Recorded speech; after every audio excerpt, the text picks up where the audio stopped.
Sipag na tao na mag-overtime. Si Sayaw. Oo, sayang. Wala na. Okay na? Ewan ko, wala na kami balita ron eh.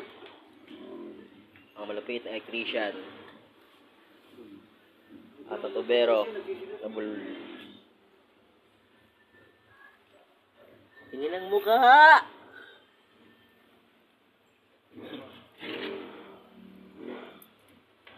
Matigas na.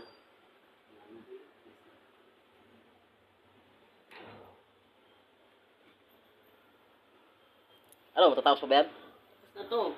Dudugtong na lang to eh. Basta malapa yan. Lalagay pa lang eh. Tingnan ko pa. Uwing-uwi ka na. May service oh. Bababa ka ng Marikina. Oo. Pwede.